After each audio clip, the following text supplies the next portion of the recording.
berusia 18 tahun, menikah dengan 4 pria, dan kemudian 4 pria kejam bersama gadis ini, terus lakukan tindakan seperti itu. Orang-orang kehilangan akal sehatnya setelah melihatnya. Teman-teman, Anda pasti terkejut mendengar cerita ini. Jadi tonton videonya sampai selesai.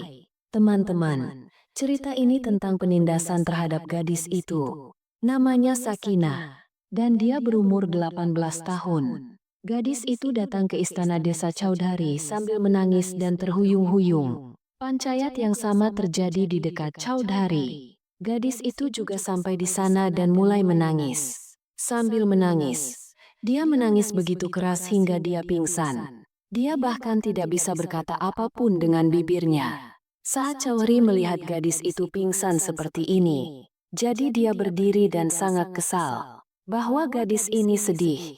Semua orang yang duduk di sana khawatir melihat gadis itu. Chaudhary segera memesan bahwa wajah gadis itu harus disiram air, dan biarlah itu terwujud.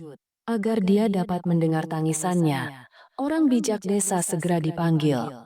HKM melihat denyut nadi gadis itu dan berkata bahwa gadis ini sangat lemah, dan karena kelemahannya menjadi tidak sadarkan diri. Setelah beberapa saat gadis itu sadar kembali, jadi dia mulai menangis lagi. Chaudhary meletakkan tangannya di atas kepalanya dan berkata, "Jangan takut. Nak, katakan padaku bahwa kamu bersamaku saat ini. Apa masalahmu?" Chaudhary mendudukkan gadis ini di kursi. Dia minum air lalu berkata, "Tuan Chaudhary, saya datang kepada Anda dengan cerita sedih saya. Hidupku dalam bahaya. Selamatkan aku. Kalau tidak orang-orang itu akan mencakar dan memakanku. Sudah berapa lama saya menderita penindasan?" Gadis itu mulai menceritakan kisah menyakitkannya di depan semua orang sambil menangis. Katanya, "Pak Chaudhary, waktu itu saya baru berumur 10 tahun. Saat orang tuaku tinggal bersama, ibuku sering menangis. Dan dia sering mengatakan bahwa ayahmu seorang pecandu alkohol. Menghinaku. Itu membunuhku. Ayahmu bukan orang baik. Saya masih muda saat itu, dan tidak dapat memahami hal-hal ini. Orang tuaku selalu bertengkar setiap hari. Suatu hari perselisihan meningkat, bahwa ayahku jelas menceraikan ibuku 3 kali. Setelah itu ibuku berkata, "Itu tidak bisa lagi tinggal di sini. Dia membawaku pergi dari sana." Kataku sambil menangis, "Bu, aku ingin tinggal bersamamu dan ayah." Tapi ibuku berkata, "Nak, ayahmu bukan orang baik. Jika dia melakukan ketidakadilan padaku, jika kamu mengalahkanku, aku akan menanggungnya. Tapi sekarang dia telah menceraikanku. Sekarang aku tidak bisa tinggal bersamanya. Oleh karena itu putri kamu juga ikut denganku." Kata gadis itu. Ibuku membawaku ke rumah pamanku saat itu. Dan ibuku mengatakannya dengan kata-kata yang jelas. "Hai adikku, jika kamu tinggal bersamaku, jadi tinggallah tapi aku tidak bisa menjaga putrimu bersamaku." Mama melanjutkan, "Inilah alasannya, bahwa putri Anda semakin muda sekarang. Dan saya juga mempunyai 4 anak laki-laki, di suatu tempat yang tinggi dan rendah. Lalu ada pancayat di desa. Dan aku tidak bisa merusak kehormatanku seperti ini. Jadi adikku, aku bisa menjagamu. Tapi kamu tidak bisa membiarkan putrimu tinggal di rumahmu." Gadis itu berkata, "Ibuku mulai menangis padaku. Hei, putriku sayang, sekarang aku harus melakukannya. Bahwa aku tidak bisa menahanmu bersamaku." Dan saat itulah ibuku mengantarku kembali ke rumah ayahku. Dan dia mulai tinggal di rumah kakaknya. Aku menangis melihat ayahku. Ayahku meletakkan tangannya di kepalaku. "Dan saya menghibur Anda, jangan khawatir. Ayahmu bersamamu." Kemudian saya menyadari bahwa ayah saya tidak seburuk itu. Seburuk apa yang ibuku katakan pada ayahku. Tapi saat itu aku adalah gadis yang naif. Saya tidak mengerti baik dan buruk. Setelah itu ketika saya mulai tinggal bersama ayah saya, jadi saya melihat bahwa itu akan menjadi tengah malam. Jadi beberapa wanita datang ke kamar ayahku dan tutup pintunya. Lalu di pagi hari para wanita itu akan pergi. Saat itu saya tidak mengerti sama sekali. Itulah intinya. Kapan pagi hari? Jadi ayah saya akan memberikan sejumlah uang ke tangan para wanita ini dan mereka akan pergi. Tapi ayahku selalu memperlakukanku dengan baik. Dia bertanya padaku setiap hari, "Nak, kamu ingin makan apa? Apa yang harus dimasak hari ini jika Anda menginginkan sesuatu?" Jadi, katakan padaku hanya itu yang kupikirkan saat itu. Bahwa ayahku baik padaku. Tapi saya tidak dapat memahami wanita-wanita itu dan sisa malam itu. Saya tidak mengerti apapun.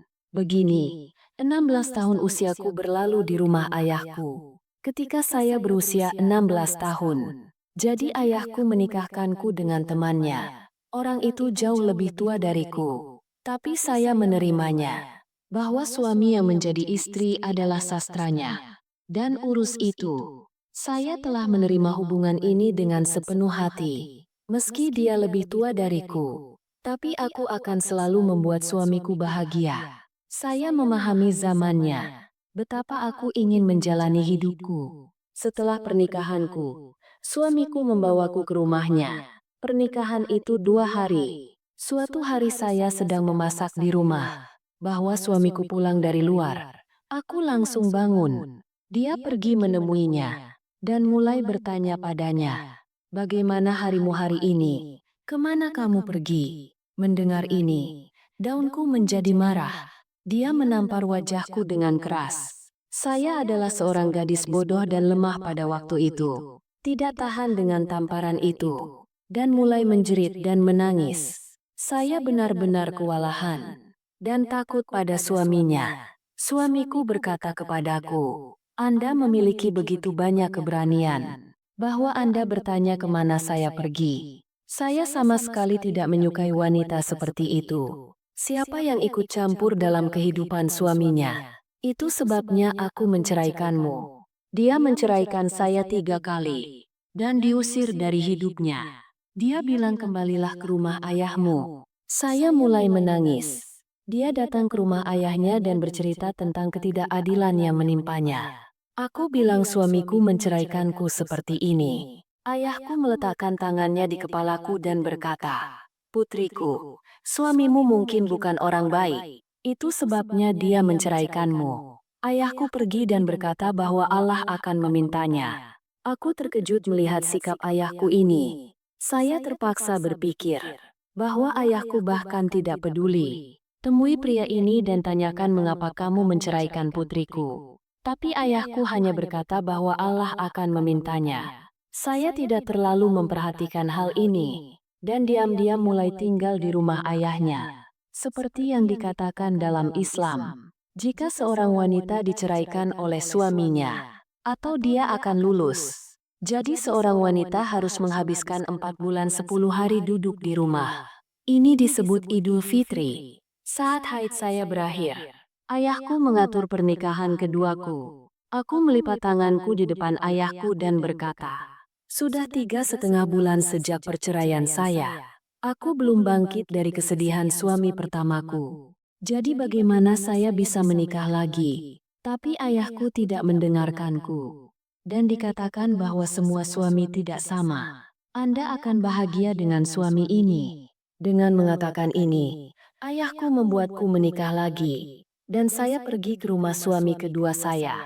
Suami keduaku menahanku selama 3 hari. Dan menceraikanku pada hari keempat. Dia melakukannya tanpa alasan. Sekarang letakkan di dahiku. Perceraian di bar telah berhenti. Saya kembali ke rumah suami saya sambil menangis. Ketika saya memberitahu ayah saya tentang dirinya sendiri.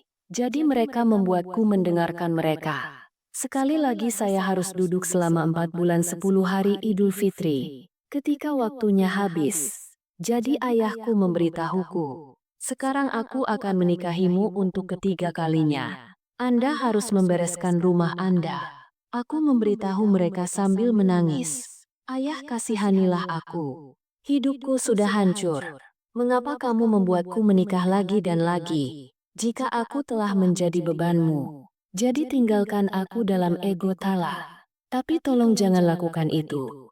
Jangan kompromikan kehormatanku atas nama pernikahan." Tapi ayahku tidak mendengarkanku. Dia berkata dengan marah bahwa kamu harus menikah. Jika Anda tidak melakukannya, keadaan Anda akan lebih buruk. Aku diam. Aku tidak punya pilihan. Ayahku menikahkanku untuk ketiga kalinya dengan pria seperti itu. Yang mana lebih buruk dari dua suami pertama. Siksaan pernikahan ketiga saat saya pergi ke rumah suami ketiga saya. Jadi dia melewati batas penyiksaan terhadapku. Dia jauh lebih tua dariku. Dia sering memukuli saya karena hal-hal kecil. Hidung dan mulutku mulai berdarah. Malam-malam terpotong ketakutan dan kesakitan. Menangis sepanjang hari. Dia berkata kepadaku sebelum kamu. Katakan padaku di mana dua suami menyentuhmu. Dan kejahatanku dengan bara api. Saya biasa bergandengan tangan dengannya dan memohon padanya. Jangan terlalu kejam padaku. Saya tidak tahan. Tapi betapapun aku menangis. Dia sangat kejam. Akhirnya dia pun menceraikanku 3 kali. Kini noda 3 perceraian ada di dahiku. Ketika saya kembali ke rumah ayah saya. Jadi aku memberitahu mereka. Baba, aku tidak tahan lagi. Tolong jangan menikah denganku. Tapi mereka membuatku mendengarkan mereka. Kali ini ayahku menikahi anak keempatku. Diperbaiki oleh orang tua. Ketika orang tua itu bukannya menikah. 3 tas penuh barang. Aku memberikannya kepada ayahku. Lalu saya memahami kebenarannya. Saya sadar. Itu ayah saya selama 3 pernikahan pertama saya. Betapa murahnya kehormatan saya. Mereka biasa mendapatkan uang dengan menjual saya atas nama pernikahan. Sekarang ayah saya menikah dengan anak keempat saya. Orang tua ini yang melakukannya. Dia lebih buruk dari 3 suami pertama. Dia akan menjemputku setiap hari. Saya tidak menang. Tidak bisa mati. Begitu pikiranku Sakti menjawab. Jadi saya berbicara dengannya. Saat saya berbicara, jadi dia juga menceraikanku. Saat dia menceraikanku, ambil tanganku dan bawa aku. Tertinggal di rumah ayahku. Sekarang saya berada di rumah ayah saya lagi. Ayahku menjualku atas nama pernikahan. Perdagangkan kehormatan saya. Sekarang saya mengerti. Saya tidak mengerti sebelumnya. Saya tidak tahu apa yang terjadi padaku. Kalau tidak, aku pasti sudah mendatangimu. Saya sekarang telah melarikan diri dari rumah ayah saya. Terhuyung-huyung berdiri, aku datang kepadamu. Anda membantu saya. Gadis itu mulai menangis dan berkata, sekarang ayahku melakukan itu. Itu setiap hari memanggil beberapa pria di rumah dan berurusan dengan kehormatanku. Saya ketagihan. Aku hancur. Oh Chaudhary, tolong aku. Saat Chaudhary mendengar kisah menyakitkan gadis ini, jadi dia menjadi tornado api dan berkata pada gadis ini, jangan khawatir putri, kami pasti akan membantu Anda. Chaudhary memanggil gadis ini, kamu kembali ke rumahmu. Kembalilah ke rumah ayahmu, dan mengirimkan seorang pria bersama gadis ini, bahwa kamu bersembunyi dengan gadis ini. Ayah gadis ini seharusnya tidak tahu. Sekarang pria itu pulang ke rumah bersama gadis itu, dan ruangan tempat gadis itu tinggal. Di ruangan ini, pria itu berdiri. Chaudhary menyuruh penjaga berdiri di luar rumah, tapi tidak ada yang tahu apa-apa. Dan di sanalah pria itu bersembunyi di kamar gadis ini. Ayah gadis ini datang dan berkata, orang-orang ini berdandan dan duduk. Setelah beberapa waktu, seorang pria datang ke kamar gadis ini. Siapa yang mencoba memaksa gadis itu? Sementara itu, anak buah Chaudhary keluar. Saat pria itu melihatnya, sangat terkejut dan berkata, siapa kamu? Anak buah Chaudhary mengeluarkan belatinya. Orang ini tepat sasaran. Dari mana teriakan tiba-tiba terdengar dari kamar gadis itu? Mendengar ini, ayah gadis itu dan penjaga yang berdiri di luar masuk. Ayah gadis itu terkejut melihat lingkungan di dalamnya. Karena ada laki-laki Chaudhary. Para penjaga menangkap ayah gadis itu. Dan ambil gadis itu dan tunjukkan di istana Chaudhary. Chaudhary bertanya paling keras di pengadilan. Ayah gadis itu menerima dosanya dan memberitahu bahwa dia menganiaya putrinya sendiri dan menyerahkannya kepada suami-suami yang kejam ini. Siapa yang melakukan kebrutalan padanya dan menceraikannya tanpa alasan? Chaudhary memberikan hukuman berat kepada semua orang berdosa ini. Ayah gadis itu digantung di tengah kota, dan wanita diperintahkan lemparkan batu ke arahnya sampai dia mati. Suami gadis itu dipenjara, dan mereka tidak diberi makan atau minum apapun sampai dia mati kelaparan dan kehausan. Chaudhary berkata menghibur gadis itu, "Putri, jika kamu mau, jadi kamu bisa tinggal di rumah ini. Anda butuh sesuatu, jadi beritahu kami, Anda akan terbantu." Namun gadis itu tiba-tiba pingsan setelah mendengar semua ini. Hakim datang dan katakan pada Chaudhary, gadis ini sangat menderita. Lukanya sangat dalam, dan kelangsungan hidupnya sungguh brilian. Terlepas dari segala upaya, di sana HKM tidak bisa menyelamatkan nyawa gadis ini, karena jiwanya bangkit. Semua orang di sana menjadi sangat khawatir dan sedih. Semua orang berpikir, betapa banyak kesedihan dan luka yang disembunyikan gadis ini di dalam hatinya. Dan dia meninggal dengan luka yang sama. Kisah gadis ini berakhir di sini. Jika Anda berbicara tentang hari ini, jadi kita mendengar berita seperti itu di berita harian.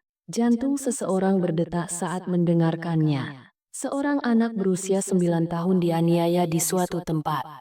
Jadi di suatu tempat ada ribuan orang yang terkena arsenik. Mereka yang patah hati mendengar kabar ini. Berita pemerkosaan seorang gadis lugu tahun ini keluar. Di suatu tempat seorang dokter dirampok. Kebrutalan dan kekejaman masih ada di dunia ini. Dan memerankan orang-orang kejam seperti itu dengan kehormatan gadis-gadis yang tidak bersalah. Tidak ada rasa malu sama sekali. Cerita ini sudah lama. Namun kecelakaan seperti itu masih ada dan bisa memberi kita pelajaran. Teman-teman,